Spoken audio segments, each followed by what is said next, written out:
Internet, what it do? I'm your engineer, Wolfie Gaines. Welcome back to the mobile studio, where we explore music and the tech that keeps it in motion. All right, guys, it's 2022. It's finally here. So tonight, I figured we'd do something a little different, yet traditional, and talk about some goals and good habits that we can take into 2022, aka your New Year's resolution. I know. Resolutions can be hard to keep track of. But these 4 goals can help your craft take another level going forward, whether you do it in small doses or a full-on regimen. So let's just breathe, have an open mind, and if you hang around, I got some food for thought for you too at the end, all right? So let's dive right in. 4 rap resolutions that we can take into 2022. First and foremost, okay, these 2 go hand in hand, so they're gonna share the top slot.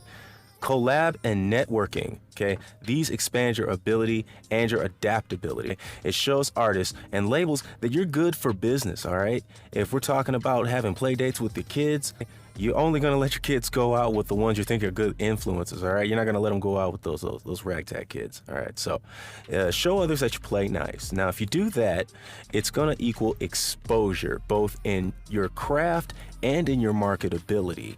In your craft, by exposing you to other artists that may do your craft a little bit differently, those are definitely beneficial to you. And now your marketability, you guys both do a good job, everybody's satisfied with it. They're gonna go away from the project with nothing but good things to say about you. That's free press, that's free good press too, okay? And you'll probably do the same for them. The last thing that's gonna do for you, it's gonna split the workload, okay? Half the work, and hopefully twice the respect and the impact, okay? Especially if you're working with another artist that you admire a lot. Maybe someone that admires you, okay? That's gonna be a huge impact to both your fan base and their fan base. And hey, a little bit of old-fashioned legwork is actually a blessing in disguise sometimes. I reluctantly said yes to a gig that was a little bit outside of my lane, but I said yes anyway.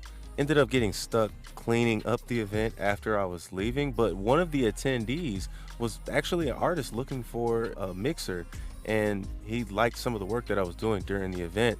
We hit it off. He's now a client. I can't say enough how much little situations like that ended up helping me through 2021. So I'll definitely be taking that into the new year. Okay, number 2, you gotta write more, okay? Retain more ideas, because it makes for more cohesive content. It helps you practice for these studio sessions. I remember I used to get the jitters. So you run through your lines a few times at home until you got it down pat. Then you go into the session, you breeze through that session, and the rest of it can be, I guess, a little mini vacation, if that's how you get down. For example, I met an artist one time. He would occasionally get stuck freestyling. So I would suggest that he just take out a pen and pad and just write down the words that rhymed and also fit the context of what he was talking about until he found the best one. Go figure, he ended up writing an even better line than the one he originally came up with. So, I mean, it just goes to show you the power of taking that pen and pad and freeing up some of that RAM space that you're processing those rhymes with. Not only does it help you practice for your studio sessions, written lyrics also have a lot of different uses. I go to different platforms like genius.com and stuff to look at the meaning behind lyrics. But no matter what, having those lyrics coming straight from the horse's mouth, proverbially speaking, that's better than leaving the internet to sort of interpret what you might be saying. I mean, you can do lyric videos, you can do storyboards, you can do campaign slogans, t-shirts. All right, so this next one is a bit of a cheeky reference, but just go with me for a second, all right? Number 3 is to act like an artist and think like a brand. And that's dealing with all of your legal nuances, from your publishing and your royalties to lawyers and contracts that you might encounter along the way.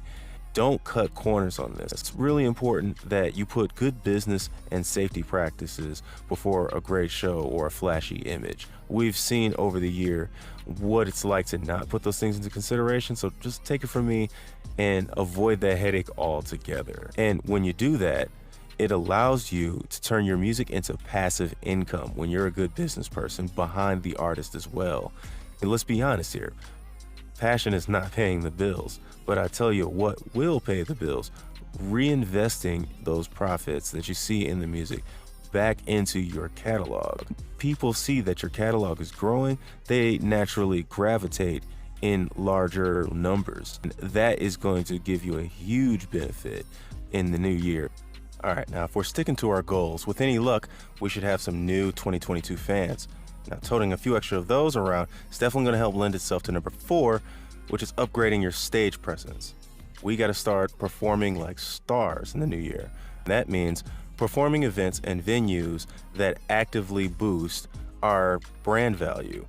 Practicing our public speaking so that our interviews and our speeches hit just like our lyrics on our albums. I had a client that was really struggling in the public speaking area until they started finding their voice in their music.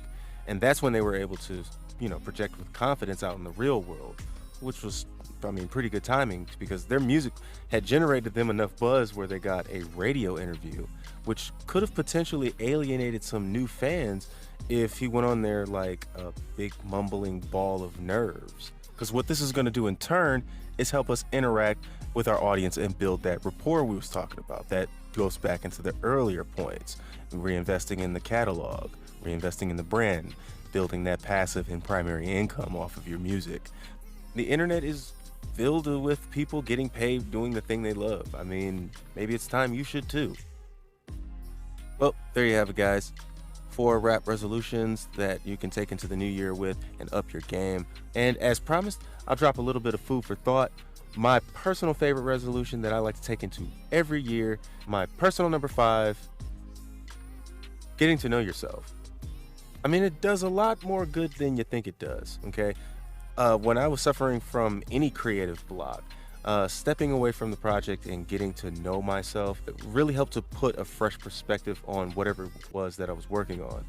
A lot of times ended up being an endless source of inspiration if I just took the time to meditate or hang out with the friends, chill with a few of the OGs. It really can do wonders. And that's in and outside of the booth. And as a matter of fact, let's go ahead and make that a general resolution. Taking better care of ourselves, getting to know ourselves better. I think 2021 has beat up on us enough.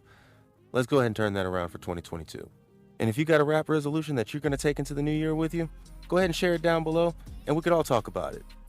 Anyway, that's my list of success. I hope you guys find some value out of that. And from the bottom of my heart and everybody at Studio SS, we appreciate you supporting us through 2021 and we hope to see you into 2022.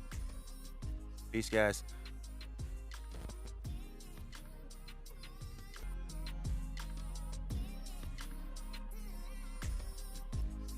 Maybe RAM stands for Rhyme Access Memory. It could be.